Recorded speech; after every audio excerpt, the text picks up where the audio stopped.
Wardrobe থেকে আবিরের সেই সাদা শার্টটা বের করে চিরকুট হাতে ধপ করে ফ্লোরে বসে দু হাতে শার্ট জড়িয়ে ধরে আবারও কাঁদতে শুরু করেছে।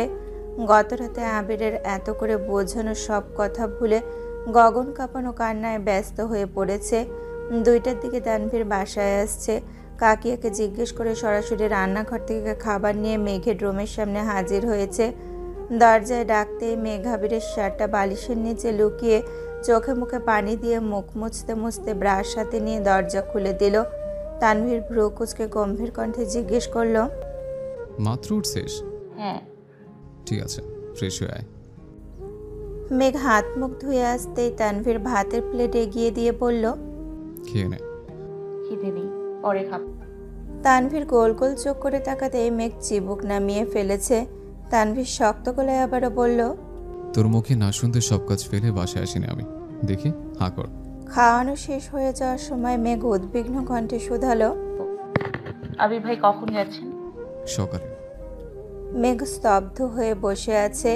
তানভীর চলে গেছে। মেঘ কিছুক্ষণ বসে থেকে দরজা বন্ধ করে বালিশের নিচ থেকে আবিরের শার্ট বের করে আবারও কান্না শুরু করেছে। মিম স্কুল থেকে ফিরেই মেঘকে দেখতে আসছে। মেঘ তখনও ফুপিয়ে ফুপিয়ে কাঁদছে। প্রচণ্ড মাথা ব্যথায় মেঘের চেহারা ঘুটঘুটে অন্ধকার হয়ে গেছে। চোখ মেলে ঠিকমতো তাকাতেও পারছে না। মিমকে জড়িয়ে ধরে আবারও কাঁদতে শুরু করেছে। সেই 11টা থেকে চলছে মেঘের নিরবধি কান্না, কখনো বেশি কখনো বা কম। ঘড়ির কাঁটা থমকে আছে সূর্যাস্তের পূর্ব মুহূর্তে।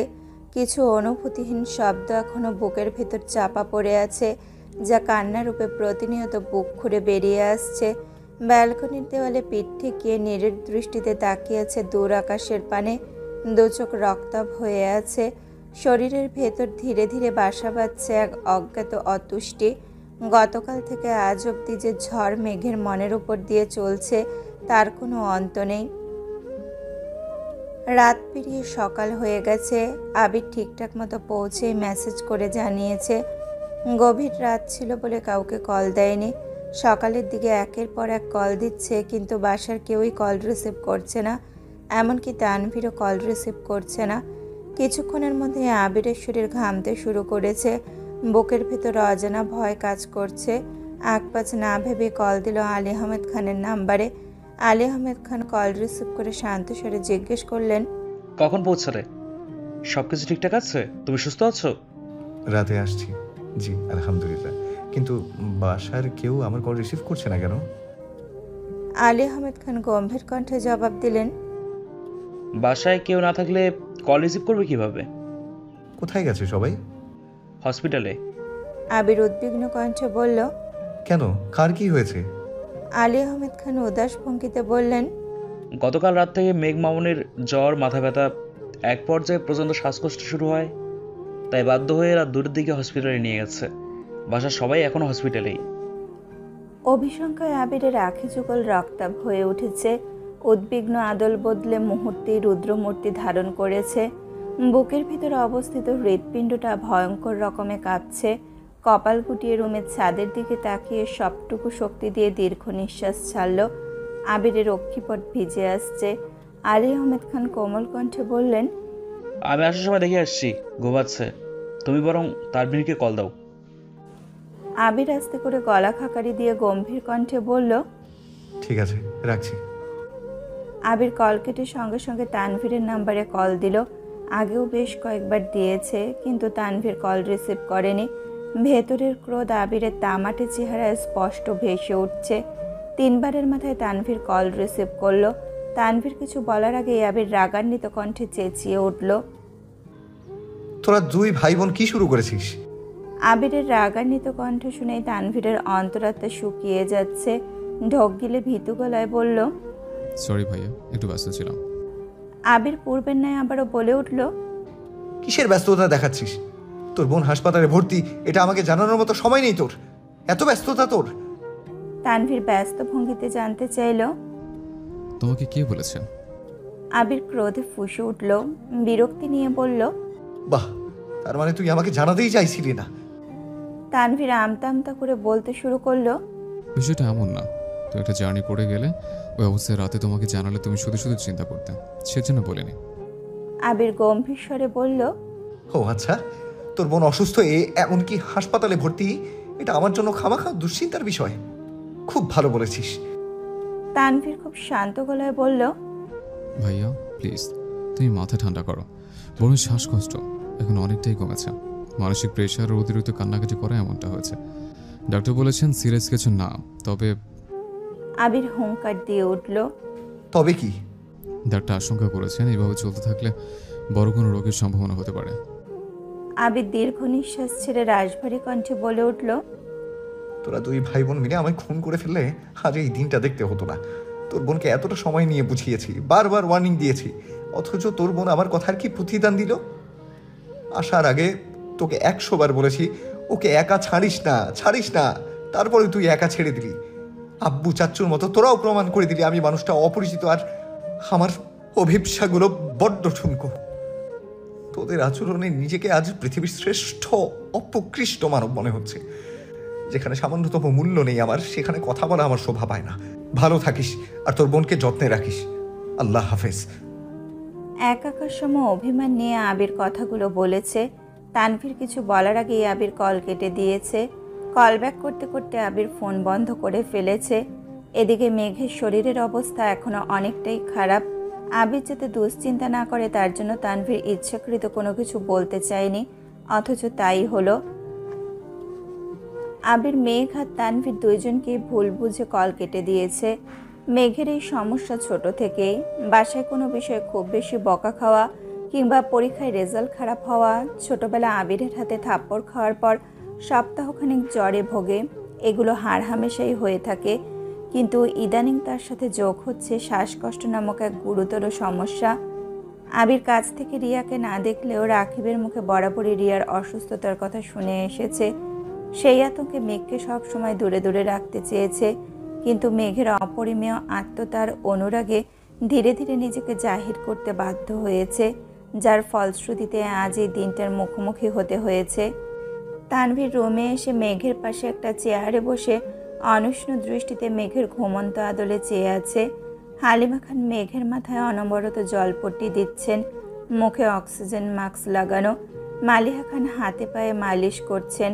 মোজাম্মেল খান কাছেই একটা চেয়ারে চুপচাপ বসে আছেন।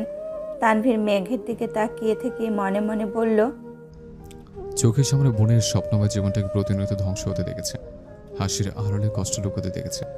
এই অবস্থা আমি তাকে ঠিক কি বলে সান্ত্বনা দিতাম? মুখের উপর ধমক দিতে গেলে আগে নিজের কলিজে আঘাত লাগে। আমি তো সর্বোচ্চ চেষ্টা করেছি, কিন্তু তবুও ঠিক রাখতে পারিনি। আমি সত্যিই দুঃখিত ভাইয়া। তানভীর চেয়ারে বসে আবিরকে একের পর এক মেসেজ দিচ্ছে, বিস্তারিত সব ঘটনা বলেছে, কিন্তু আবিরের কোনো রেসপন্স নেই। মোজাম্মেল খান তানভীরকে উদ্দেশ্য করে হঠাৎই তপ্ত স্বরে জিজ্ঞেস করলেন, আবিরের সাথে কথা হয়েছে? ও কি ঠিকমতো পৌঁছেছে? তানভীর মাথা নিচু করে ধীর কণ্ঠে বলল, হ্যাঁ। মেঘের অসুস্থতার কথা জানিয়ে দিয়েছ? তানভীর ভারী কণ্ঠে জবাব দিল, আমি জানাইনি, তবে হয়তো বড় আব্বু জানিয়েছে। মোজাম্মেল খান কপাল গুটিয়ে গম্ভীর কণ্ঠে বললেন, ভাইজানের কি দরকার ছিল ছেলেটাকে জ্বালানোর? শুধু শুধু দুশ্চিন্তা করবে। আব্বুর চিন্তা ভাবনার সাথে তানভীরের চিন্তা ভাবনা মিলে গেছে দেখে তানভীর মাথা নিচু রেখে নিঃশব্দে হাসল। এক সায়নে মেঘ ব্যালকানিতে দাঁড়িয়ে বিষণ্ণ চিত্তে দূরের একটা ল্যাম্পপোস্টের ক্ষুদ্র পরিসরের আলোর পানে অপলক দৃষ্টিতে চেয়ে আছে। 1 সেকেন্ডের জন্য পলক ফেলতেও বেমালুম ভুলে গেছে। 5 দিনের প্রখর অসুস্থতা অবসহন করে আজ মেঘের শরীরের অবস্থা কিছুটা ভালো হয়েছে, তবে মনের অবস্থা এখনো দুর্বিষহ। এই 5 দিনে জ্বরের ঘরে দুনিয়াবি কোনো হদিস ছিল না মেঘের। আজ সন্ধ্যের আগে আগে বিছানা থেকে উঠে ব্যালকনিতে এসে দাঁড়িয়েছে। গত 5 দিনে না দেখেছে সূর্যোদয় আর না সূর্যাস্ত। আবির বাড়ি নেই 6 দিন হলো। এর মধ্যে আবিরের কণ্ঠস্বর পর্যন্ত শোনেনি। দীর্ঘ সময়ের ঘোর কাটিয়ে ক্লান্ত শরীর নিয়ে গুটি গুটি পায়ে রুমে গেল। টেবিলের উপর ফোনটা বন্ধ অবস্থায় পড়ে আছে। মেঘ ফোনটা চার্জে দিয়ে আবারও শুয়েছে। কিছুক্ষণ পরে হালিমা খান রুমে আসছেন। ওনার খানিক বাদে মোজাম্মেল খানও মেয়ের পছন্দ মতো বেশ কিছু খাবার নিয়ে আসছেন। মেঘ মোটামুটি সুস্থ হয়েছে শুনে একে একে সবাই রুমে হাজির হয়েছে। সবার দৃষ্টি এখন মেঘেতে স্থির আছে। ইদানিং তানভীরও বেশিরভাগ সময় বাসায় থাকার চেষ্টা করে। মোজাম্মেল খান আহ্লাদি কণ্ঠে মেঘকে একের পর এক খাবার সাজছেন। আলী আহমেদ খানও টুকিটাকি কথা বলছেন। ওনাদের সঙ্গে মালিহা খানও এটা সেটা বলছেন। হালিমা খান মেঘের মাথার পাশে বসে চুপচাপ মেঘের মাথায় হাত বুলিয়ে দিচ্ছেন। তানভীর দরজার পাশে দেওয়ালে পিঠ ঠেকিয়ে দাঁড়িয়ে আছে। গত কয়েকদিনে আবিরের মাথা ঠান্ডা করতে তানভীর সহ রাকিব, রাসেল, লিমনরা সবাই যতটা সম্ভব চেষ্টা করছে, কিন্তু আবিরের রাগ কমার বদলে উল্টো বেড়েই চলেছে। তাদের একের পর এক আহ্লাদি কথা শুনে মেঘ মুগ্ধ নয়নে তাকিয়ে আছে। পুরো রাজ্যের কথার ভিড়ে কারো মুখে একবারের জন্য আবিরের নামটা উঠছে না। মেঘ সবাইকে এক নজর দেখে মলিন হেসে মনে মনে আওড়ালো, ওরা এমন কেমন বোঝে না, ওরা আসল কারণ খোঁজে না। মেঘের তো চোখ ছলছল করছে। চোখের কার্নিশ ঘেঁষে এক ফোঁটা অশ্রু কানের লতি পেরিয়ে গেছে। হালিমা খান উদ্বিগ্ন কণ্ঠে শুধালো, কাঁদছিস কেন? মেঘ দুই আঙুলে চোখের পাশের পানির দাগ মুছে একগাল হেসে বলল, কই কাচ্ছি না তো। সবাই সবার মতো চলে গেছে। হালিমা খান মেঘের পাশে বসে আছেন। তানভীর একটু পর পরে এসে দেখে যাচ্ছে। চার্জ থেকে ফোন খুলে মেঘ ফোন ওপেন করলো। হালিমা খান তখনও মেয়ের পাশেই বসা। মেঘ একে একে কল লিস্ট, সোশ্যাল মিডিয়া সব চেক করলো, কিন্তু কোথাও আবিরের কোনো মেসেজ নেই। এমনকি আবির কোথাও সক্রিয় নেই। একরাশ আশা নিয়ে মেঘ ফোনটা হাতে নিয়েছিল, অথচ রেখেছে একরাশ হতাশা নিয়ে। বুকের ভেতর ছোটাছুটি করা অদৃষ্ট অনুভূতিরা প্রতিনিয়ত কোমল হৃদয়ে তীরের ন্যায় আঘাত করছে। তীব্র অভিঘাত সহ্য করতে না পেরে মেঘ মায়ের কোলে মাথা রেখে নিঃশব্দে কাঁদতে শুরু করলো। 5 মিনিট পরেই মোজাম্মেল খান হাতে ফোন নিয়ে রুমে আসছেন। ফোনটা হালিমা খানের হাতে দিয়ে স্বাভাবিক কণ্ঠে বললেন, আবিরের সাথে কথা বলো। হালিমা খান ফোন কানে নিতেই ওপাশ থেকে আবিরের কণ্ঠস্বর কানে বাজল। আসসালামু আলাইকুম। আবিরের কণ্ঠ শোনা মাত্র মেঘ চোখ মেলে আম্মুর মুখের দিকে তাকালো। হালিমা খান শীতল কণ্ঠে বললেন, ওয়ালাইকুম আসসালাম, কেমন আছিস? আলহামদুলিল্লাহ ভালো। তোমরা কেমন আছো? আমরা আর কেমন থাকবো, 5 দিন পর আজকে মেঘের একটু হুঁশ আসছে। এই মেয়েকে নিয়ে কি করব না করব কিছুই বুঝতে পারছি না। তোর কি অবস্থা? তোকে কল দিলে পাওয়া যায় না। ওখানে গিয়ে আমাদের কথা মনেই পড়ে না নাকি? আবির মৃদু স্বরে বলল। সবকিছু গোছাতে একটু সময় লাগছে। মেঘের ভেজা চোখের নিরেট দৃষ্টি দেখে হালিমা খান মোলায়েম কণ্ঠে বললেন, মেঘের সাথে কথা বলবি? ফোন দিব ওকে? আবির ভারী কণ্ঠে বলল, এখন একটু ব্যস্ত আছি, পরে কথা বলবো। রাখছি, আল্লাহ হাফিজ। আবির সঙ্গে সঙ্গে কল কেটে দিয়েছে। মেঘ অবাক লোচনে আম্মুর মুখের পানে চেয়ে আছে। মোজাম্মেল খান স্বাভাবিক কণ্ঠে বললেন, মেয়েটাকে খাইয়ে দাও, ওষুধ খাওয়াতে হবে তো। হালিমা খান খাবার আনতে নিচে গেছেন। এই সুযোগে মেঘ ফোন হাতে নিয়ে আবিরের নাম্বারে কল দিল। 1 বার 2 বার নয়, টানা 6 বার কল দিয়েছে, অথচ কল রিসিভ হচ্ছে না। আজ পর্যন্ত এমন ঘটনা কখনো হয়নি। আবিরের ফোন খোলা থাকলে আর ফোনের কাছে থাকলে মেঘের কল কখনো মিস হয় না, অথচ আজই তার ব্যতিক্রম ঘটছে। মেঘের বুকের ভেতরে অজানা ভয় হানা দিচ্ছে। একটু পরেই বন্যা কল দিল। বন্যার সাথে 2-3 মিনিট কথা বলেছে। এর মধ্যে হালিমা খান খাবার নিয়ে চলে আসছেন।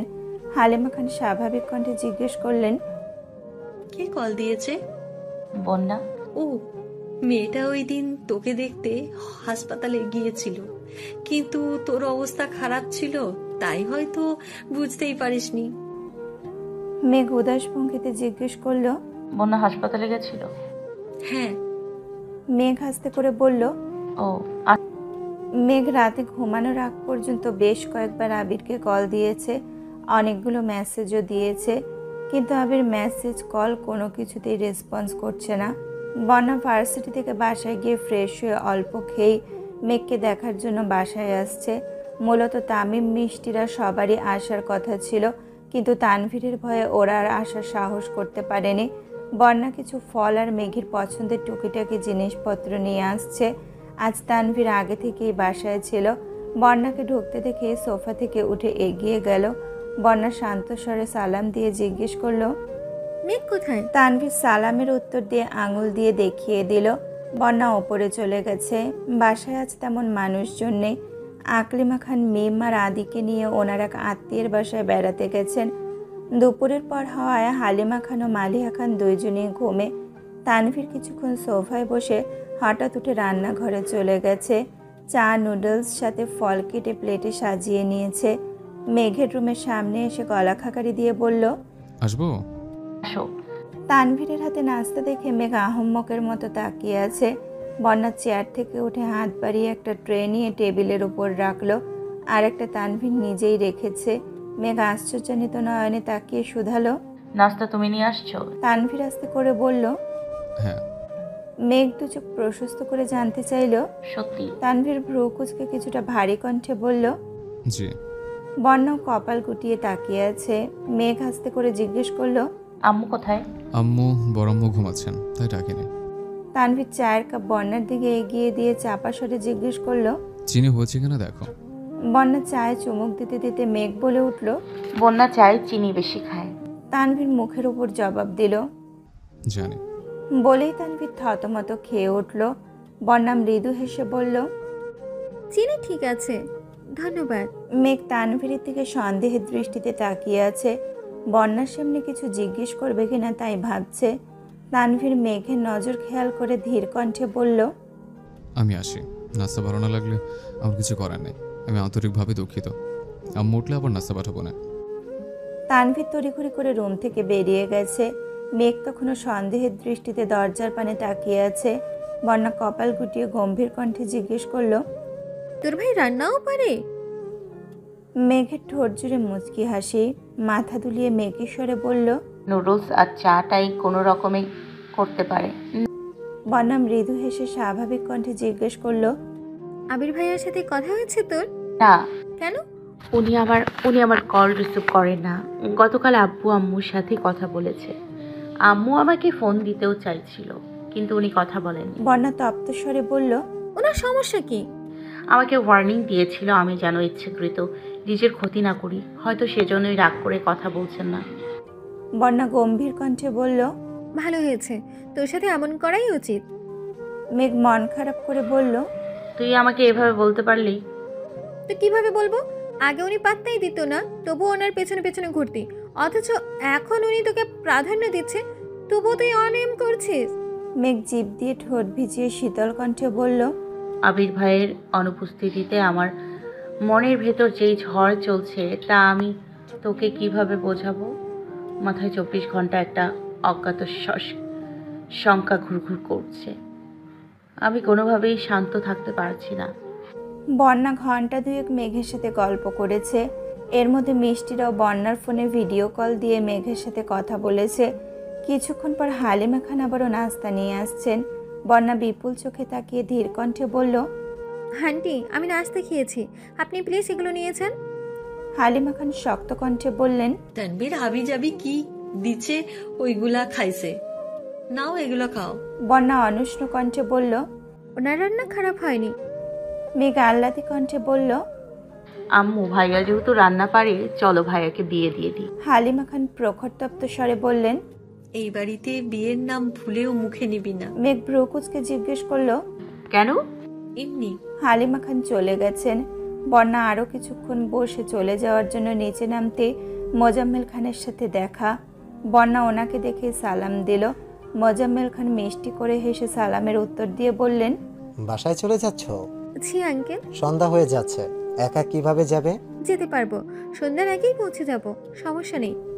মোজাম্মেল খান গুরুভার কণ্ঠে বললেন, সমস্যা আছে। মেঘ যেমন আমার মেয়ে, তুমিও আমার মেয়ের মতো। এই সন্ধ্যাবেলা আমি আমার মেয়েকে যেমন একা ছাড়তে পারবো না, তেমনি তোমাকেও একা ছাড়তে পারবো না। মোজাম্মেল খান উচ্চস্বরে ডাকলেন। তানভীর।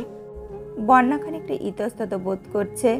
তানভীর নিজের রুম থেকে বেরিয়ে স্বাভাবিক কণ্ঠে বলল, জি আব্বু। বন্যাকে ওদের বাসা পর্যন্ত দিয়ে আসো। তানভীর আশ্চর্য নয়নে তাকিয়ে শুকনো গলায় ঢোক গিলল। মোজাম্মেল খান আবারও বললেন, নিয়ে যাবে কিনা?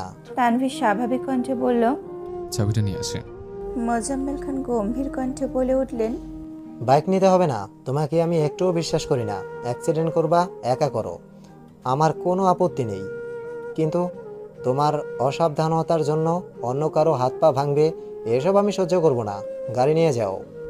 মোজাম্মেল খানের কথা শুনে বন্যা না চাইতেও হেসে ফেলল।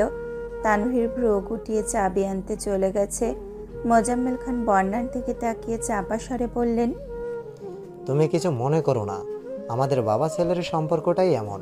এখন কিছু না বললে ওর বেপরোয়া স্বভাব কখনোই ঠিক হবে না।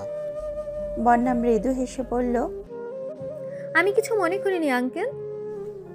ঠিক আছে, সময় করে মাঝে মাঝে বেড়াতে এসো। জি আচ্ছা আঙ্কেল। বন্যা তানভীরের পেছন পেছন বাসা থেকে বেরিয়ে ধীর কণ্ঠে বলল, আমি গাড়িতে যাব না।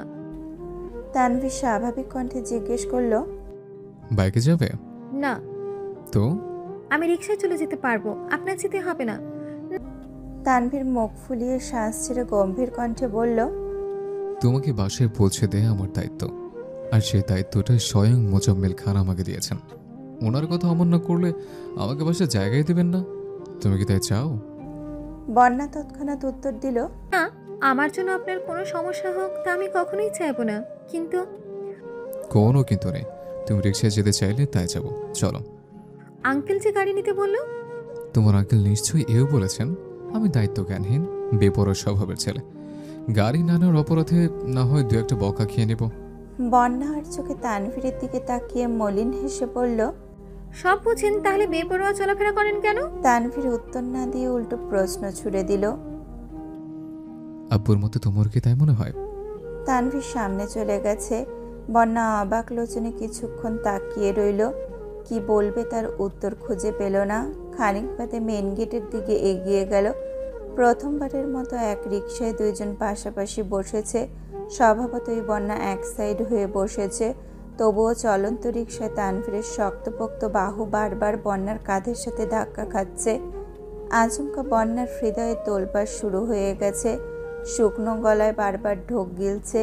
নিজেকে যতটা সম্ভব একপাশে সরিয়ে নিচ্ছে, যেন কোনোভাবেই তানভীরের সঙ্গে ধাক্কা না খায়। বন্যা ভেতরে ভেতরে নিজের প্রতি ক্ষুব্ধ হচ্ছে।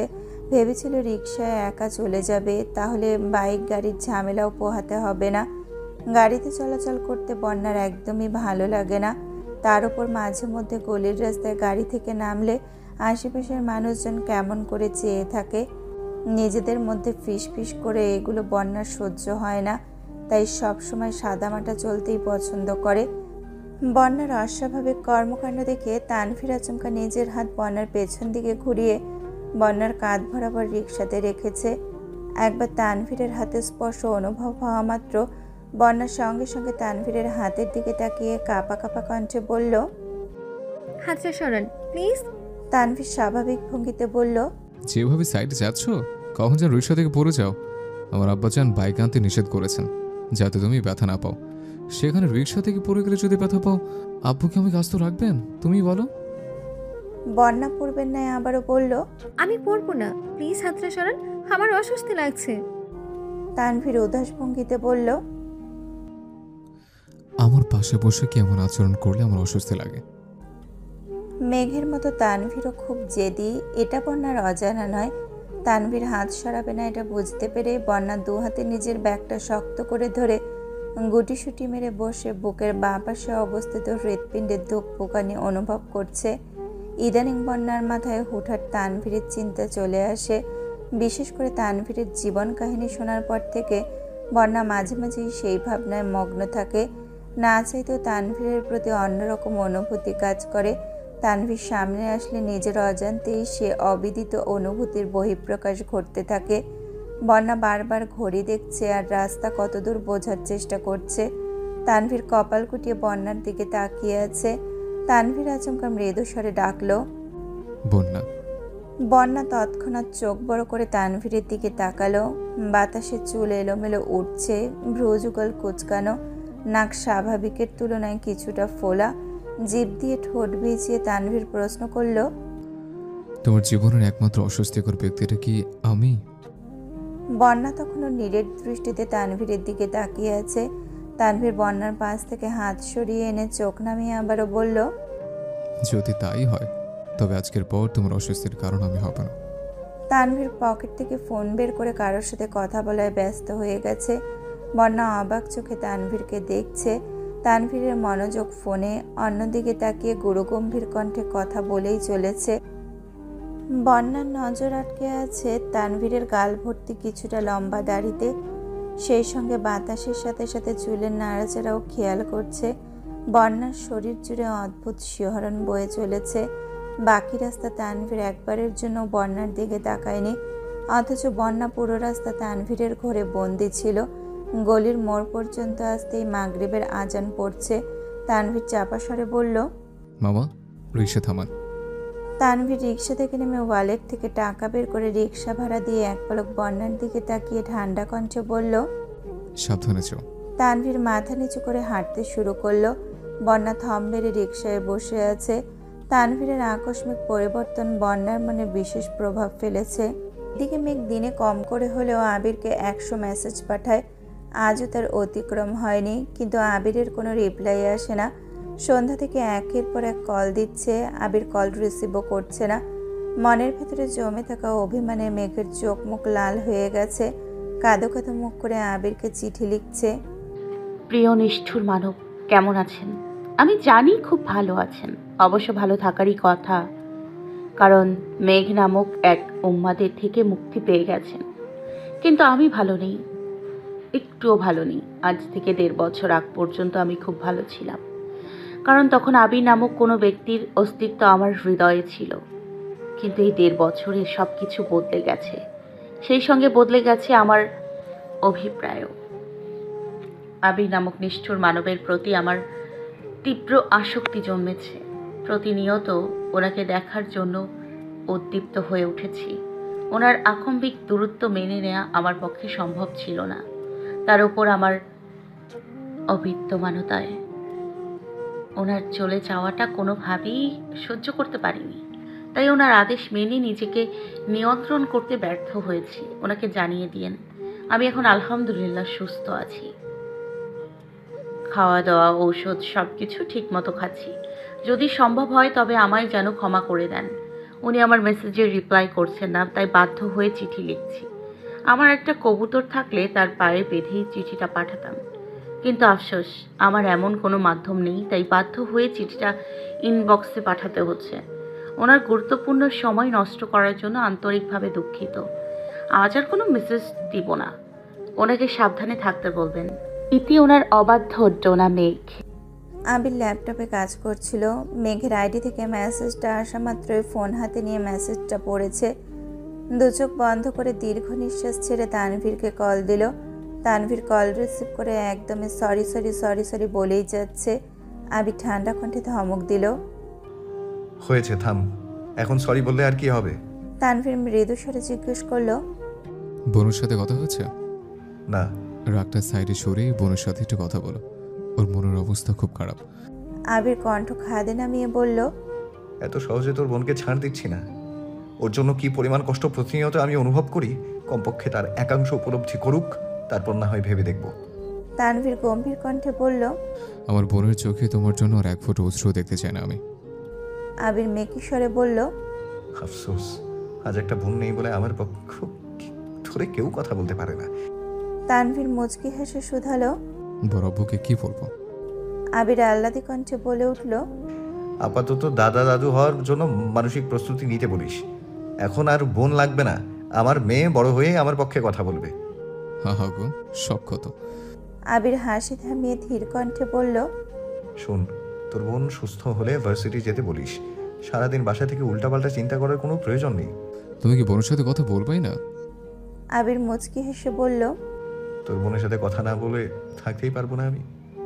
শুধু কয়েকটা দিন দেখব, এই আর কি। রাখছি, এখন সাবধানে থাকিস। তুমি সাবধানে থেকো। আল্লাহ হাফেজ। প্রতিদিনের ন্যায় আজ বিকেলেও মেঘ ঘুম থেকে উঠে ছাদে আসছে। কিছুক্ষণ হাঁটাহাঁটি করে এক জায়গায় স্থির দাঁড়িয়ে আকাশের পানে চেয়ে আনমনে কিছু ভাবছে। হঠাৎ পেছন থেকে তানভীর ডাকলো, বোনু, তোমার কি মন খারাপ? মেঘ থতমত খেয়ে তাড়াতাড়ি চোখ মুছে ভেজা কণ্ঠে বলল, কই না তো। তানভীর মেঘের থেকে কিছুটা দূরে ছাদের কার্নিশ ঘেঁষে দাঁড়িয়ে মৃদু স্বরে বলল, কাঁদলে যদি সব পাওয়া যেত তবে সবাই তাদের ইচ্ছে পূরণ করতো, 3 রাত এক করে কাঁদতো, বুঝলি? মেঘ ওপর নিচ মাথা নাড়ল। মেঘ কেন কাঁদছে তা জিজ্ঞেস করার প্রয়োজন বোধ করল না। মেঘও কিছু বোঝানোর চেষ্টা করল না। তানভীর মলিন হেসে বলল, জানিস তো আল্লাহ ধৈর্যশীল ব্যক্তিকে অনেক বেশি পছন্দ করেন। ধৈর্য রাখ, ইনশাল্লাহ ভালো ফল পাবি। মেঘ ভেজা চোখে তানভীরের দিকে তাকিয়ে করুণ স্বরে জিজ্ঞেস করলো, ভাইয়া, আবির ভাই কেমন আছেন? আলহামদুলিল্লাহ ভালো আছেন। তোমার সাথে রেগুলার কথা হয়? না, ভাই একটু ব্যস্ত আছেন। ও। তানভীর স্বাভাবিক কণ্ঠে শুধালো, তুই ঠিক আছিস? আলহামদুলিল্লাহ। ভার্সিটিতে যাচ্ছিস না কেন? মেঘ মন খারাপ করে উত্তর দিল। ভালো লাগে না। তানভীর মুচকি হেসে বলল, ক্লাসে গেলেই মন ভালো হয়ে যাবে। সকালে রেডি থাকিস, তোকে নিয়ে বের হব। মেঘ ঘাড় কাত করে সম্মতি জানালো। তানভীর পকেট থেকে একটা চকলেট বের করে মেঘের সামনে রেখে ধীর কণ্ঠে বলল, সন্ধ্যার আগে রুমে চলে যাস। তানভীর চলে গেছে। একটু পরে মেঘকে খুঁজে মিম ছাদে আসছে।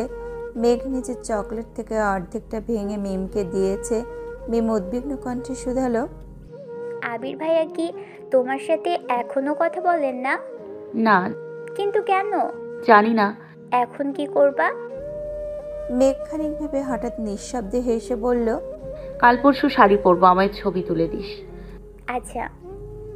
দিন কাটছে সম্মুখ গতিতে। প্রতিদিন সন্ধ্যার পর পর মালিহা খান অথবা হালিমা খানের ফোনে আবিরের কল আসে। একে একে সবার সাথেই ভিডিও কলে কথা বলে, কিন্তু মেঘের কণ্ঠ শোনা মাত্রই ব্যস্ততার ভান করে কল কেটে দেয়। প্রথম প্রথম মেঘ কথা বলতে চাইলেও আবির কথা বলতো না। এখন মেঘও তেমন আগ্রহ দেখায় না। আজ সন্ধ্যার পর পর মেয়ে মাদি আর মেঘ সোফায় বসে গল্প করছে আর স্যুপ খাচ্ছে। এমন সময় মালিহা খানের ফোনে আবিরের নাম্বার থেকে ভিডিও কল আসছে। মেঘ উচ্চস্বরে চেঁচিয়ে উঠল, বড় আম্মু, তোমার বাবু কান্না করছে। মালিহা খান রান্নাঘর থেকে উদ্বিগ্ন কণ্ঠে জিজ্ঞেস করলেন, কে কান্না করছে? মেঘ ফিক করে হেসে উত্তর দিল, তোমার ছেলে কল দিচ্ছে। তুই রিসিভ করতে পারিস না? মেঘ উদাস ভঙ্গিতে বলল, তোমার বাবুর কি আমার সাথে কথা বলার মতো সময় আছে নাকি? কত ব্যস্ত মানুষ, তুমি কি কথা বলো? দ্বিতীয়বার কল বাজছে। মেঘ ফোন নিয়ে রান্নাঘরের দিকে এগিয়ে গেল। মালিহা খান রান্নাঘর থেকে বেরিয়ে এসে কল রিসিভ করে মেঘের স্বরে প্রশ্ন করলেন, কি হয়েছে বাবু, কান্না করছিস কেন? আবির কি বলতে চেয়েও থেমে গেছে। ঢোক গিলে উচ্চস্বরে শুধালো, কান্না করলাম কোথায়? আর হঠাৎ বাবুই বা ডাকছে কেন? আমি নিজে থেকে ডাকিনি, মেঘ বলতেছে আমার বাবু নাকি কান্না করতেছে, তাই জিজ্ঞেস করলাম। আবির গম্ভীর কণ্ঠে বলল, তোমাদের আদরের মেয়েকে বাড়াবাড়ি কম করতে বলো। মেঘ ঠোঁট উল্টিয়ে কাঁদো কাঁদো মুখ করে তাকিয়ে আছে। মালিহা খান মেঘকে এক নজর দেখে সহসা রান্নাঘরের দিকে তাকালেন। মেঘের হাতে ফোন দিতে দিতে আতঙ্কিত কণ্ঠে বলে উঠলেন, নে মেঘের সাথে কথা বল, তরকারি পুড়ে যাচ্ছে মনে হয়, আসছি আমি। তাৎক্ষণিক ঘটনায় মেঘ থতমত খেয়ে কোনো রকমে ফোন মুখের সামনে ধরেছে। আবিরের সঙ্গে চোখাচোখি হতেই আবির চোখ নামিয়ে নিয়েছে। টেবিলের ওপরে ফোন রেখে পাশে ল্যাপটপে কাজ করছে। মেঘ অপলক দৃষ্টিতে আবিরকে দেখছে। সহসা ঠোঁটের কোণে ক্ষীণ হাসি ফুটেছে। কতদিন পর প্রিয় মানুষটাকে দেখছে। আজ মুখের ওপর কলও কাটছে না। মেঘ ঠোঁটের কোণে হাসি রেখে আহ্লাদি কণ্ঠে ডাকলো, বাবু। আবির অগ্নিদৃষ্টিতে তাকিয়ে মেঘের হাসি দেখে সঙ্গে সঙ্গে চোখ সরিয়ে নিয়েছে। মেঘ দুষ্টুমির ছলে আবারও ডাকলো, বাবু। আবির এবার ফোন কাছে নিয়ে বিড়বিড় করে বলল, এই যে বাবু বাবু ডাকছেন, বাবুর মতো আচরণ করলে সামলাতে পারবেন? আবিরের মুখে এমন কথা শুনে মেঘের আঁখি যুগল স্বাভাবিকের তুলনায় অনেক বেশি প্রশস্ত হয়ে গেছে। নিষ্পলক চোখে আবিরের মুখের পানে তাকিয়ে আছে। ফোন আগের জায়গায় রেখে আবির আবারও কাজে মনোযোগ দিয়েছে। তবে মুখে গাম্ভীর্যতার বদলে ক্ষীণ হাসি ফুটেছে। মালিহা খান এগিয়ে এসে বিরক্তি ভরা কণ্ঠে বলে উঠলেন, বাসায় থাকাকালীন সারাক্ষণই বকবক করতিস, আর এখন মুখ দিয়ে কথা বের হয় না? আগের রূপে ফিরে গেছিস? দেখি দে ফোন। মেঘ বড় আম্মুকে ফোন দিয়ে আহম্মকের মতো কিছুক্ষণ তাকিয়ে রইল। খানিক বাদে মাথা নিচু করে রুমের দিকে হাঁটতে শুরু করেছে। মালিহা খান সোফার কাছে আসতেই মিম আর আদি ও আবিরের সাথে কথা বলতে শুরু করেছে। এর মধ্যে হালিমা খানও রুম থেকে বেরিয়ে এসেছেন।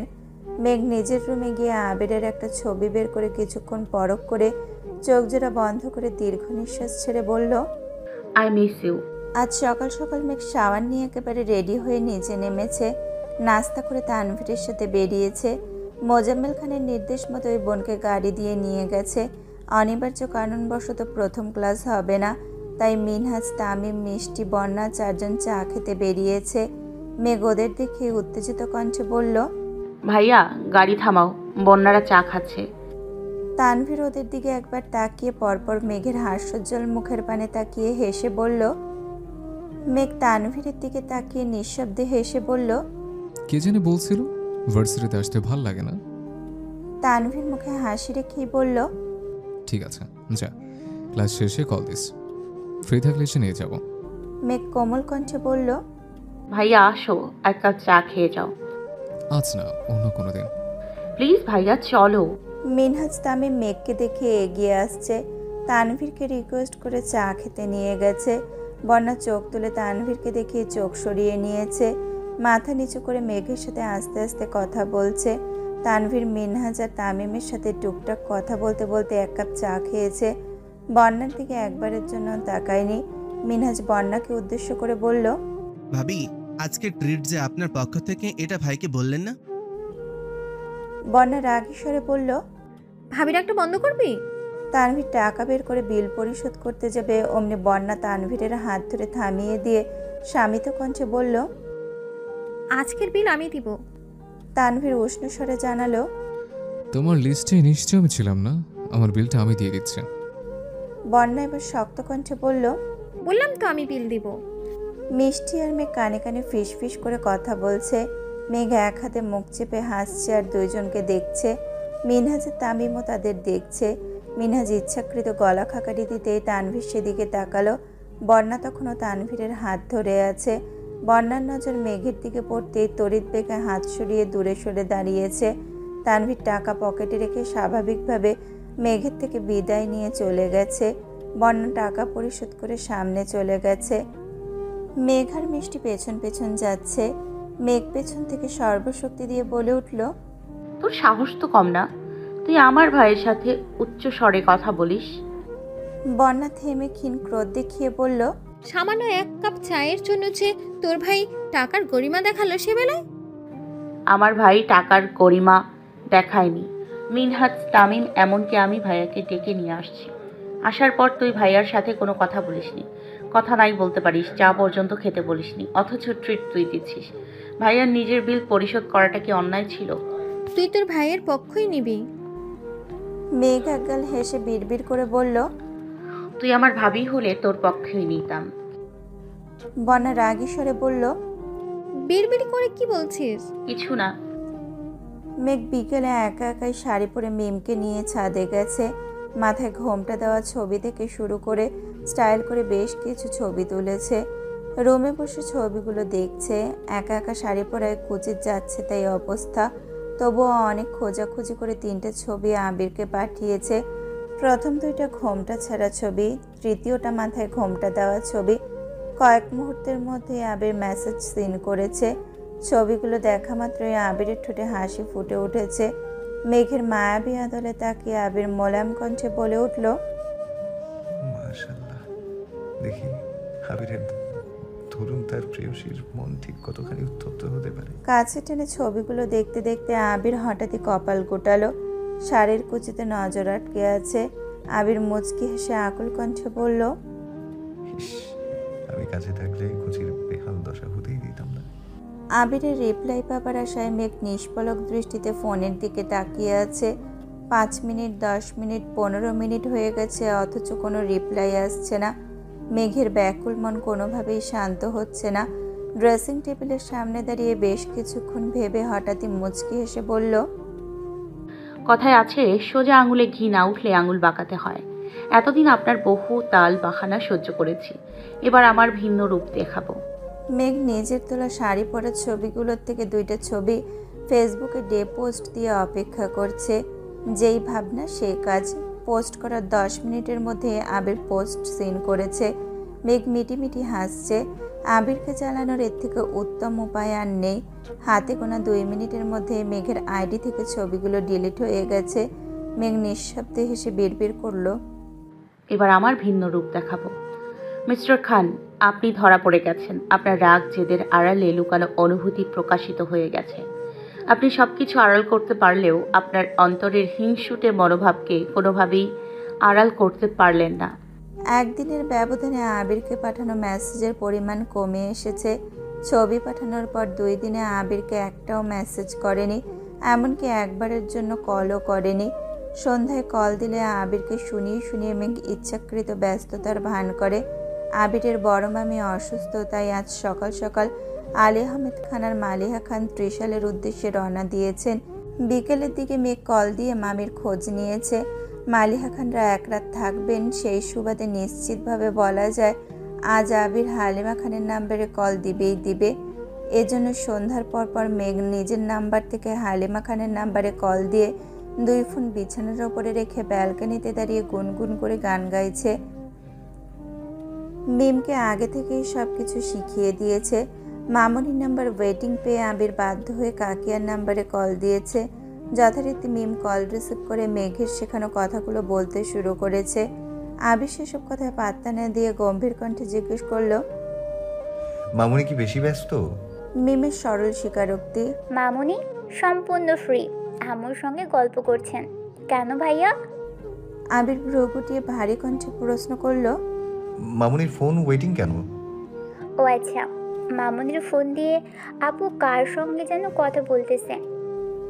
আবির তড়িৎ গতিতে বলে উঠল, 30 মিনিট যাবত ওয়েটিং। এত সময় ধরে কার সাথে কথা বলছে? আমি জানি না, আমাকে বিরক্ত করতে নিষেধ করেছে। আবিরের কপাল কোঁচকানো, মুহূর্তের চেহারা অন্ধকার হয়ে গেছে। ঢোক গিলে নিজেকে সংযত করে ধীর কণ্ঠে বলল, ফোনটা মামুনি না হয় কাকিয়াকে দে, ঠিক আছে? মিম ফোন দিয়ে দৌড়ে মেঘের রুমে চলে গেছে। মেঘকে ঘটনা বলতেই মেঘ শুধু মুচকি হাসলো। মামুনি আর কাকিয়ার সাথে কথা শেষ করে আবির তৎক্ষণাৎ তানভীরকে কল দিয়েছে। যথারীতি তানভীর ও মিনহাজ তামিমকে কল দিয়ে পরপর বন্যাকে কল দিয়েছে। বন্যা কল রিসিভ করতেই তানভীর প্রশ্ন করলো, সন্ধ্যার পর বোনের সাথে কথা হয়েছে তোমার? বন্যা স্বাভাবিক কণ্ঠে উত্তর দিল, কথা হয়নি। না, কেন? তেমন কিছু না, রাখছি। তানভীর বাসায় ফিরে আম্মুর ফোনও চেক করেছে, অথচ কারোর নাম্বার নেই। মেঘকে সরাসরি কিছু জিজ্ঞেসও করতে পারছে না। আলী আহমেদ খান আর মালিহা খান এক রাত থেকে পরদিনই বাসায় চলে আসছেন। আলী আহমেদ খান বাসায় ফিরে বিকেল থেকে মন খারাপ করে সোফায় বসে আছেন। মালিহা খান শান্ত স্বরে জিজ্ঞেস করলেন, আপনার কি শরীর খারাপ? আলী আহমেদ খান এপাশ ওপাশ মাথা নাড়লেন। মোজাম্মেল খান নিজের রুম থেকে বেরিয়ে আসতে আসতে বললেন, ভাবি, ভাইজানের শরীর নয়, মন খারাপ। এই মন আর ভালো হবে না। মালিহা খান উদ্বিগ্ন কণ্ঠে শুধালেন, কেন, কি হয়েছে? মোজাম্মেল খান ঠাট্টার স্বরে বললেন, ভাইজান, ভাবিকে বলবো? আলী আহমেদ খান গম্ভীর কণ্ঠে হুঙ্কার দিতেই মোজাম্মেল খান থেমে গেছেন। মোজাম্মেল খান হালিমা খানকে উদ্দেশ্য করে বললেন, 2 কাপ চা দিও। মেঘ সিঁড়ি দিয়ে নামতে নামতে আহ্লাদি কণ্ঠে বলল, আব্বু, চা আমি করি। মোজাম্মেল খান আর আলী আহমেদ খান দুইজনেই একসঙ্গে মেঘের দিকে তাকালেন। আলী আহমেদ খান ঠান্ডা কণ্ঠে বললেন, চা করতে পারবা? পারবো। মোজাম্মেল খান রাশভারী কণ্ঠে বলে উঠলেন, আমার মেয়ের হাতের রান্না খাওয়ার পর সামান্য চা নিয়ে ডাউট করা শোভা পায় না। আমার মেয়ে সব পারবে, প্রয়োজনে আমি শিখিয়ে দেব। আলী আহমেদ খান শুকনো গলায় কেসে উঠলেন। আব্বুর ওভার কনফিডেন্স দেখে মেঘ মৃদু হেসে রান্নাঘরে চলে গেছে। আলী আহমেদ খান মেঘিস্বরে বললেন, তুই রান্না শেখাবি? হ্যাঁ। ঠিক আছে, তাহলে আগে তুই বল চিংড়ি মাছের মালাইকারি কিভাবে রান্না করে? মোজাম্মেল খান ঝটপট উত্তর দিলেন, জানি না। আলী আহমেদ খান আবারও প্রশ্ন করলেন, পায়েস তো রান্না করতে পারবে নাকি? পারবো না। আলী আহমেদ খান তপ্ত স্বরে জিজ্ঞেস করলেন, এই জীবনের শখেও কোনোদিন রান্না করে পা রেখেছিস তুই? মোজাম্মেল খান মুখ ফুলিয়ে শ্বাস ছেড়ে বললেন, আমি না হয় জীবনেও পা রাখিনি, গত 20 বছরে তুমি পা রেখেছো। এর মধ্যে মেঘ 2 কাপ চা নিয়ে আসছে। আলী আহমেদ খান চায় চুমুক দিয়ে ভারী কণ্ঠে বললেন, আমাকে তো তোর ভাবি রান্নাঘরে ঢুকতে দেয় না। তাছাড়া আমি গত 20 বছর পা রাখলেও রান্নার সম্পর্কে তোর মতো অজ্ঞ না। খুব তো বলছিস তোর মেয়েকে তুই রান্না শেখাবি, সামান্য পায়েসের রেসিপি বলতে পারছিস না, আবার সব শেখাবি। মোজাম্মেল খান রাগী স্বরে বললেন। তুমি বলো তাহলে। আলী আহমেদ খান গুরুভার কণ্ঠে বলে উঠলেন। তুই কি কোনোভাবে আমায় চ্যালেঞ্জ করছিস? হ্যাঁ করছি। আব্বু আর বড় আব্বুর কথোপকথনের মাঝে মেঘ থ হয়ে দাঁড়িয়ে আছে। 2-3 বার থামানোর চেষ্টাও করেছে, কিন্তু থামাতে পারেনি। মালিহা খান নিজেও ব্যর্থ হয়েছেন। আলী আহমেদ খান আচমকা বসা থেকে উঠে মোজাম্মেল খানকে উদ্দেশ্য করে বললেন। আমি মুখের কথায় বিশ্বাসী না, তুই অপেক্ষা কর, রান্না করে তোর সামনে হাজির করব। হালিমা খান, মালিহা খান আর মেঘ তিনজনই আশ্চর্য নয়নে তাকিয়ে আছে। আলী আহমেদ খান মেঘকে উদ্দেশ্য করে বললেন। চলো, আজ আমি তোমাকে দিক নির্দেশনা দেবো, যেভাবে হোক তোমার আব্বুকে চ্যালেঞ্জে হারাতেই হবে। মালিহা খান উদ্বিগ্ন কণ্ঠে বলে উঠলেন। দয়া করে আমার সাজানো ঘরটাকে ছেড়ে দেন, পায়েস আমি করে দিচ্ছি। আলী আহমেদ খান উদাসীন কণ্ঠে বলে উঠলেন। তুমিও আমায় ভরসা করো না? মালিহা খান উত্তর খুঁজে পেলেন না। একবার ওপর নিচ মাথা নাড়ছেন, আবার এপাশ ওপাশ মাথা নাড়ছেন। যত যাই হোক, পুরুষ মানুষ রান্নাঘরে গেলে সেই রান্নাঘরে নাজেহাল অবস্থা হতে বাধ্য। আবিরের জন্মের আগে পরে আলী আহমেদ খান মাঝে মাঝে শখ করে রান্না করতেন। রান্না যেমন তেমন, কিন্তু পরবর্তীতে রান্নাঘরে ঢোকার মতো অবস্থা থাকতো না। তার জন্য এক পর্যায়ে বিরক্তি হয়ে মালিহা খান খুব করে অনুরোধ করেছেন যাতে আলী আহমেদ খান রান্নাঘরে পা না রাখেন। সেই থেকে আলী আহমেদ খান রান্নাঘরে পা রাখেন না। এত বছর পর ছোট ভাইয়ের সাথে চ্যালেঞ্জ নিয়ে রান্নাঘরে ঢুকছেন। তবে আজ রান্না মেঘ করবে, উনি কেবল মেঘকে সাহায্য করবেন। এর মধ্যে হালিমা খান তানভীরকে কল দিয়ে জানিয়েছেন আলী আহমেদ খান নিজেই ফ্রিজ থেকে চিংড়ি মাছ, দুধ সহ প্রয়োজনীয় সরঞ্জাম বের করেছেন। এদিকে ভয়ে মেঘের হাত পা ঠান্ডা হয়ে যাচ্ছে। আলী আহমেদ খান মানে আতঙ্ক। আব্বুর থেকেও মেঘ বড় আব্বুকে বেশি ভয় পায়। রান্নায় গন্ডগোল করলে আজ মেঘের খবরই আছে, এই ভয়ে বারবার ঢোক গিলছে। কিছুক্ষণের মধ্যে তানভীর আসছে। হালিমা খান, মালিহা খান দূরে দাঁড়িয়ে দাঁড়িয়ে মেঘেদের কর্মকাণ্ড দেখছেন। তানভীর রান্নাঘরের সামনে দাঁড়িয়ে মৃদুস্বরে বলল। আমি কি কোনোভাবে সাহায্য করতে পারি? আলী আহমেদ খান রাগী স্বরে বললেন। তোমার আব্বু পাঠিয়েছে নাকি? না না, সাহায্য লাগবে না। তানভীর ঠোঁট চেপে হাসছে আর ফোন দিয়ে ভিডিও করছে। মোজাম্মেল খান সোফায় বসে আছেন। ঘণ্টাখানেক পর আবির কল দিয়েছে। কল রিসিভ করতে আবির বলে উঠল। আসসালামু আলাইকুম চাচু, প্রজেক্টের কিছু ডিটেলস লাগতো, আগামীকাল সকালের মধ্যে দিলে ভালো হতো। মোজাম্মেল খান ঠাট্টার স্বরে বললেন। আবির ভ্রুকুচকে ভারী কণ্ঠে জিজ্ঞেস করলো। ভিডিও কল কেন? আরে দাও আগে। সচরাচর মোজাম্মেল খানের সাথে ভিডিও কলে কথা হয় না বললেই চলে। প্রয়োজনে 2-4 মিনিট ফোনেই কথা বলে। আবির ভয়ে ভয়ে ভিডিও কল দিল। মোজাম্মেল খান কল রিসিভ করে হাসতে হাসতে বললেন। তোমার আব্বুর মাথা নষ্ট হয়ে গেছে, দাঁড়াও দেখাচ্ছি। আবির ভ্রুকুচকে সূক্ষ্ম নেত্রে তাকিয়ে আছে। চাচ্চুর কথার মাথা মুন্ডু কিছুই বুঝতে পারছে না। মোজাম্মেল খান রান্নাঘরের কাছে গিয়ে ফোন ওদের দিকে ঘুরিয়ে হাসতে শুরু করেছেন। আলী আহমেদ খান আবিরকে এক নজর দেখে শক্ত কণ্ঠে বললেন। তোমার চাচু আমায় চ্যালেঞ্জ দিয়েছে, আমি নাকি রান্না পারি না। আবির শুকনো গলায় ঢোক গিলে ধীর কণ্ঠে বলল। আপনার শরীরের অবস্থা খুব একটা ভালো না, তার মধ্যে আজই এতটা পথ জার্নি করে এসেছেন। এই অবস্থায় এইসব চ্যালেঞ্জের কোনো মানে হয় না। আলী আহমেদ খান স্বাভাবিক কণ্ঠে বললেন। আমি বেশি কিছু করছি না, মেঘ মামুনি সবটা দেখছে।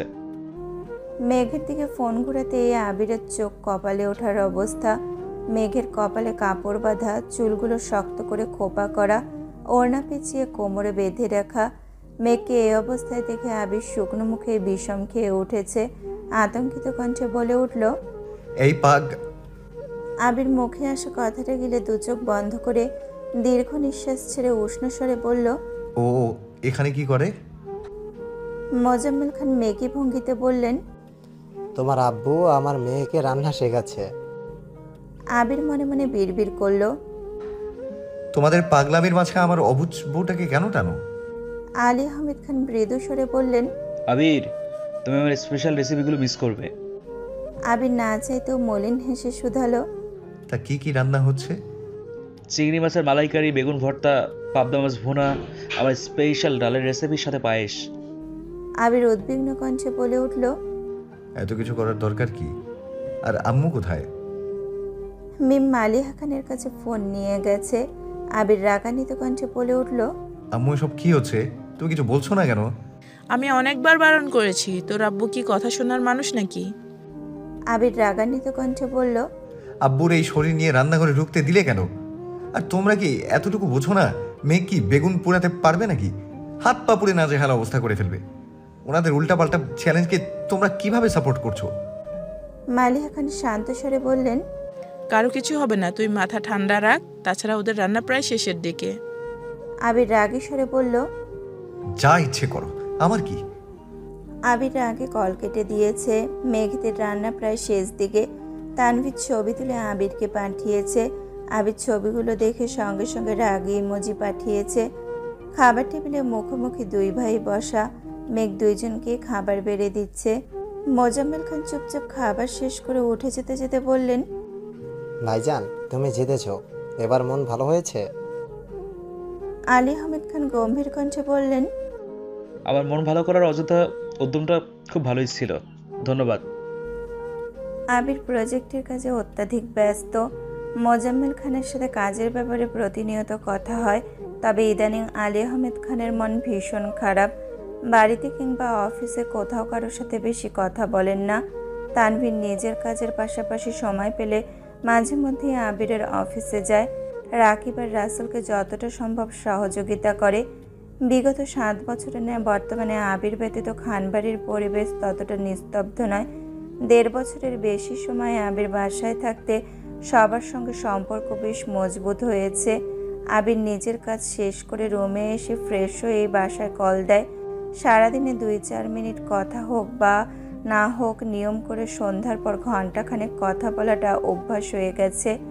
আবিরের অনুপস্থিতিতে 17 দিন কেটে গেছে, অথচ এতদিনেও মেঘের সাথে সম্পর্কের উন্নতি হচ্ছে না।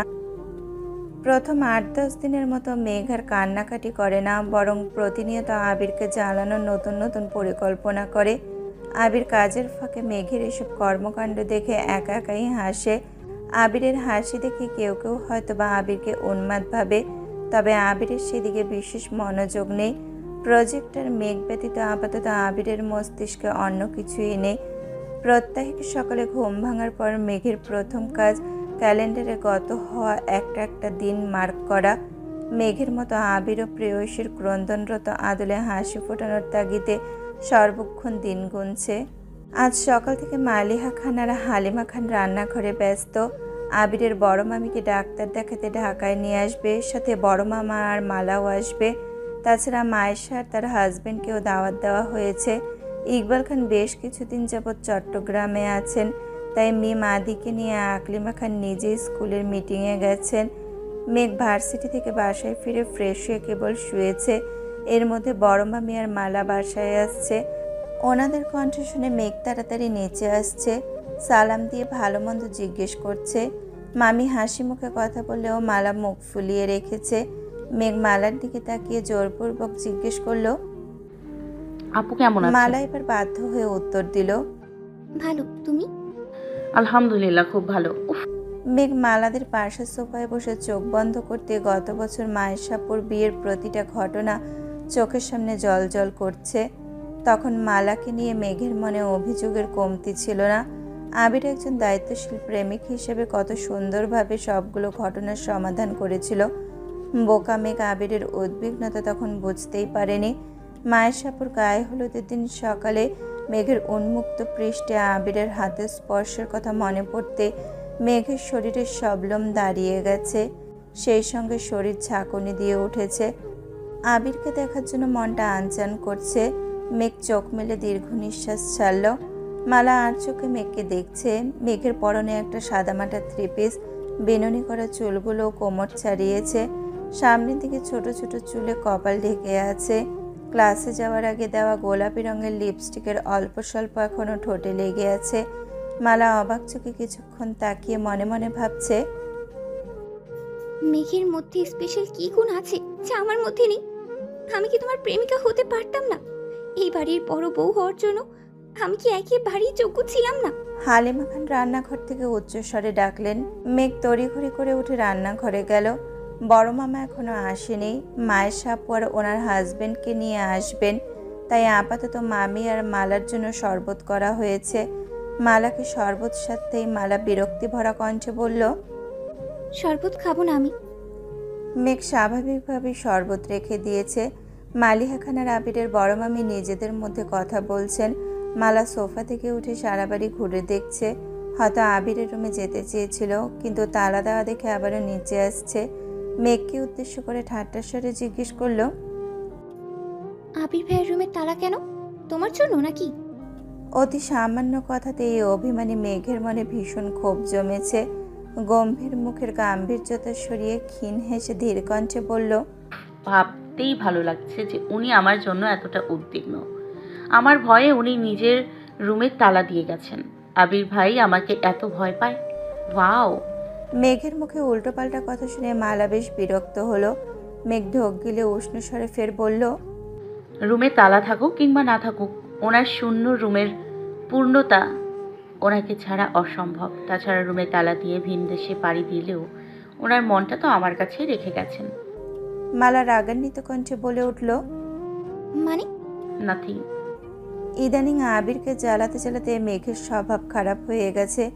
মালা আপুকে দেখেও খুব জ্বালাতে ইচ্ছে করছে। যেই ভাবনা সেই কাজ। মেঘ সোফায় বসে দুহাতে মালিহা খানের বাহু আঁকড়ে ধরে কাঁধ বরাবর মাথায় এলিয়ে দিয়েছে। মালিহা খান কথা থামিয়ে ডান হাতে মেঘের কপালে হাত রেখে উদ্বিগ্ন কণ্ঠে শুধালেন, কিরে, শরীর খারাপ নাকি? মেঘ আহ্লাদি কণ্ঠে বলল, না, তোমার আদর খেতে খুব ইচ্ছে করছে। মালা ভেতরে ভেতরে রাগে কটমট করছে। মালিহা খান মেঘকে নিজের কাছে টেনে নিয়ে মেঘের মাথায় হাত বুলিয়ে দিচ্ছেন আর আবিরের মামির সঙ্গে কথা বলছেন। অন্যান্য কথোপকথন শেষে দুইজনেই আবিরের ব্যাপারে কথা বলতে শুরু করেছেন। আবিরের মামি ঠান্ডা কণ্ঠে জিজ্ঞেস করলেন, আবিরের জন্য মেয়ে পছন্দ করে রাখছো? মালিহা খান মলিন হেসে বললেন, মেয়ে কিভাবে পছন্দ করব? ছেলে তো বিয়ের জন্যই রাজি হয় না। আবিরের পছন্দ আছে নাকি? মালিহা খান উদাসীন ভঙ্গিতে বললেন, আমি আবিরকে জিজ্ঞেস করেছি ভাবি। আবিরের আব্বু সরাসরি কিছু না বলেও ছেলের পছন্দ আছে কিনা এ বিষয়ে উনি নিজেও কয়েকবার জানতে চেয়েছেন, কিন্তু আবির কিছুই বলেনি। উল্টো দুই ভাইয়ের মাঝে ঝামেলা সৃষ্টি করেছে। কি করেছে? একদিকে আবির বিয়েতে রাজি হয় না, অন্যদিকে মেঘের আব্বু মেঘের জন্য সম্বন্ধ দেখছে। এসব নিয়ে আবিরের আব্বু আর মেঘের আব্বুর মধ্যে কথা কাটাকাটি হয়েছে। এরপর থেকে দুই ভাই নীরব, বিয়ে বিষয়ক আলোচনা বন্ধ। মেঘ বড় আম্মুর দিকে তাকিয়ে শক্ত কণ্ঠে প্রশ্ন করল, বড় আব্বু আর আব্বুর মধ্যে ঝগড়া হয়েছে কবে? আমি কোথায় ছিলাম? তেমন সিরিয়াস ঝগড়া না, কথা কাটাকাটি হয়েছিল। তোরা বাহিরে ছিলি আর তোর বড় আব্বু আমাকে তেমন কিছু বলেওনি। মেঘ বোকার মতো কিছুক্ষণ তাকিয়ে রইল। মনে মনে ভাবছে, এজন্যই কি আম্মু সেদিন বিয়ের কথা বলতে নিষেধ করেছিল? আবিরের আম্মু আর মামি আবারও নিজেদের মতো গল্প করছেন। মেঘ সোফার পাশ থেকে নিজের ফোনটা হাতে নিয়ে লুকিয়ে আবিরকে মেসেজ লিখেছে, বড় মামি আর মালা আপু আমাদের বাসায় আছেন। বড় মামি আপনার বিয়ে। লেখা অসমাপ্ত রেখে মেসেজ পাঠিয়ে দিয়েছে। ফোন উল্টিয়ে রেখে পূর্বের ন্যায় আবারও বড় আম্মুর গা ঘেঁষে বসেছে। মালিহা খান ধীরে সুস্থে মেঘের চুলে হাত বুলাচ্ছেন। 4-5 মিনিট পরেই মেঘের হাতে থাকা ঘড়ি কম্পিত হচ্ছে। ঘড়ির স্ক্রিনে ভেসে উঠেছে, ইউ রিসিভড 1 মেসেজ ফ্রম আমার আবির। মেঘ বুঝে ওঠার আগেই মালার নজর ঘড়িতে পড়ল। মালা কপাল গুটিয়ে রাগান্বিত দৃষ্টিতে মেঘের ঘড়ির স্ক্রিনে তাকিয়ে আছে। মেঘ ঘড়ির স্ক্রিনে তাকিয়ে নিজের অজান্তেই লাফিয়ে উঠেছে। আজ 17 দিন পর আবির মেসেজের রিপ্লাই করেছে। মহানন্দে মেঘের বুকের ভেতর হৃৎপিণ্ডটা ছটফট করছে। খুশিতে চোখের কোণে পানি চলে এসেছে। প্রিয় মানুষটা নিজের হাতে কিনে পরিয়ে দেওয়া ঘড়িটায় আজ সেই মানুষটার নাম ভেসে ওঠায় মেঘের উজ্জ্বল মুখশ্রী আরও বেশি ঝলমল করছে। মেঘ ফোন হাতে নিয়ে এলোমেলো পায়ে সিঁড়ি পেরিয়ে নিজের রুমের দিকে ছুটল। মালা নির্বাক চোখে মেঘকে দেখছে। মালিহা খান তপ্ত স্বরে বললেন, আসতে যা, পড়ে যাবি তো। আবিরের মামি কপাল গুটিয়ে চিন্তিত কণ্ঠে বললেন, মেঘের হঠাৎ কি হলো? এভাবে ছুটছে কেন? মালিহা খান মৃদু হেসে বললেন, ও এমনই, ওর ছুটাছুটির কারণ লাগে না। হয়তো কিছু একটা মনে পড়ছে, এজন্য এভাবে ছুটছে। একটু পরেই চলে আসবে। মেঘ রুমে ঢুকে উত্তেজিত হস্তে মেসেজ সেন্ড করলো। আবিরের ছোট রিপ্লাই আসছে, মালা কি করছে? মেঘের শরীর রীতিমতো কাঁপছে, ঠোঁটে স্মিত হাসি ফুটে উঠেছে। দু চোখ জল জল করছে। মেঘ গলা খাকারি দিয়ে আস্তে করে বলল, মিস্টার খান, আমি ঠিক জানতাম এই কথা বললে আপনার রিপ্লাই আসবেই আসবে। মেঘ কাঁপা কাঁপা হাতে মেসেজ লিখছে। আপনার বিয়ের জন্য মেয়ে দেখার কথা বলছে। তাছাড়া মালা আপু। আবিরের তৎক্ষণাৎ রিপ্লাই। আবির রাগে ইমোজি পাঠিয়ে পরপর মেসেজ পাঠালো। ফাজলামো করবি না, মালা কি আজে বাজে কিছু বলেছে? কি বলেছে? মেঘের আর কোনো রিপ্লাই নেই। আবির পরপর মেসেজ দিচ্ছে, মেঘ রিপ্লাই করছে না। বাধ্য হয়ে আবির কল দিয়েছে। মেঘের বাম হাতে থাকা ঘড়ি আর ডান হাতে থাকা ফোন একসঙ্গে ভাইব্রেশন হচ্ছে। আবিরের কল দেখে মেঘ কিছু সময়ের জন্য থমকালো। বুকের বাঁ পাশে তীব্র কম্পন উপেক্ষা করে চোখ পিটপিট করে কল রিসিভ করলো। সঙ্গে সঙ্গে ওপাশ থেকে আবিরের রাগান্বিত কণ্ঠস্বর ভেসে আসছে।